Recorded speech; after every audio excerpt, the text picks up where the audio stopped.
You've probably listened to something before that gave you chills as you heard it, and also probably left you wondering, how was that done? I'm showing you 3 favorite tricks that producers use to make music awesome.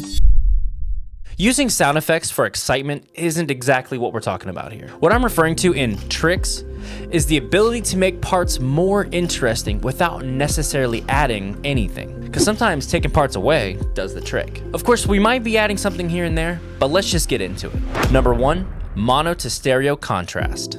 A chorus can sound huge, but this trick makes it sound even bigger. Instead of letting the transition into the chorus just do its thing, make elements or the final moments of that transition mono. You may have to play around with how mono it should be, but having a contrast of mono music into a supermassive chorus adds that extra perceived wideness that just hits the audience by surprise.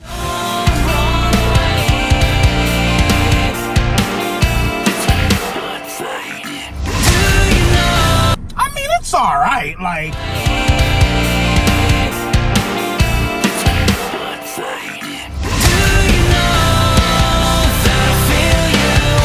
I don't know if you cook or not, but it's kind of like putting your plates into the oven before you serve your meal. It just adds that extra percentage of enjoyment to the dinner. And that's without adding anything to the food. Number 2, glitch effects.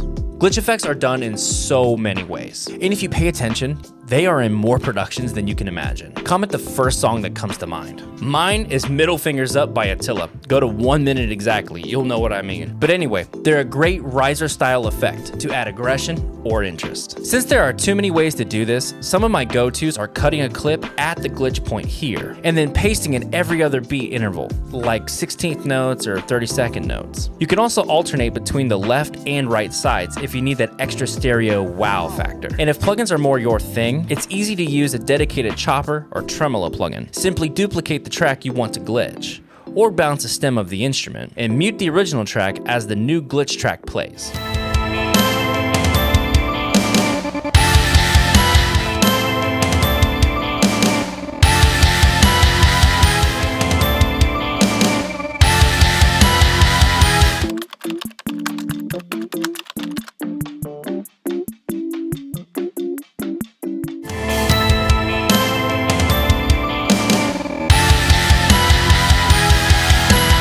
Get creative with glitching too by using other effects like filter sweeps, signal degradation, chorus, etc.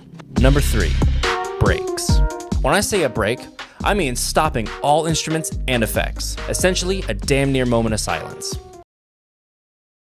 This is definitively one of my favorite things in super dense mixes. Having a break from borderline noise can literally pull the listener off their seat with intrigue. And I'm telling you this from experience. This works best if you mix your instruments into their own main summed buses. Automate each bus to mute right before a downbeat to maximize the effectiveness.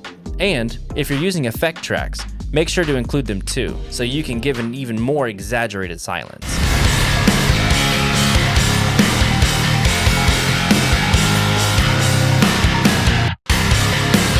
A side effect to this is how hard the audio slams your mix bus compressor when it all comes back in. Honestly, that's probably my favorite part because it adds this explosive contrasting nature. Obviously, these are fairly simple effects, and there are way more out there, infinitely more complex than these. But don't be fooled. Complexity has nothing to do with effectiveness. So let's save that for another video to keep this one short and sweet. Like the video to let me know that you like seeing mixing tricks like these. Obviously, subscribe to the channel if you haven't already. And keep on doing what you're doing. I see you.